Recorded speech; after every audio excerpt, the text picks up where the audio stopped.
இடம், வருமானத்தை சம்பாதிக்கக்கூடிய இடம், ஒரு செயல்பாடுகளை முழுமையாக செஞ்சு முடிக்கக்கூடிய இடம், நம்ம செய்யக்கூடிய செயலில் வெற்றி அடையக்கூடிய இடம், அதேமாதிரி நமக்கு தொழில் வரக்கூடிய இடம்.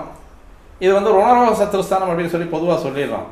ருணரோக சத்ருஸ்தானம் மட்டுமே அல்ல, ருணம் எங்கிருந்து வருது, ஏன் வருது. ஒரு வினையை நம்ம செய்கிறோம், ஒரு வண்டியில் போகும்பொழுது தான் ஒரு இடத்த கடக்க முடியும். அந்த இடத்துக்கு போகும்பொழுது தான் நம்மளுடைய வேலை எங்கள் இடத்துல இறக்கணும். அப்படின்னா இந்த வண்டியில் போகும்போது ஏற்படக்கூடியது ருணம். அப்போ அந்த வண்டியில் போகிறதுங்கிறது நமக்கு ப்ளஸ்ஸு. ஆனால் ருணத்தை மட்டும் சொல்லி நம்ம மைனஸாக சொல்லி 6ஆம் இடத்தை சொல்லிட்டு இருக்கோம். அதல்ல. அப்போ அந்த வண்டியில் போகிறதுங்கிறது என்ன பர்பஸுக்காக போகிறோம், அந்த பர்பஸுக்கு போனால் தான் இங்கேருந்து ஒரு பக்கம் நடந்தால் தானே, இல்லை ஒரு பக்கம் கடந்து போய் அந்த இடத்த பார்த்தா தானே நமக்கான செயல்கள் நடைபெறும். அப்போ அங்கே போகாமையே இருந்துட்டா தான் ருணம் இல்லையா. அப்போ அங்கே போனால் வெற்றி. அப்போது ருணம் அப்படின்னு சொல்லக்கூடியது போகக்கூடிய இடத்துல சின்ன சின்ன தடங்கல்களை உருவாக்கக்கூடியது மட்டும்தான் 6ஆம் இடமே ஒழிய. ஆனால் நம்ம போகக்கூடிய இடத்துல நம்ம சந்திக்கக்கூடிய வெற்றியை கொடுக்கக்கூடிய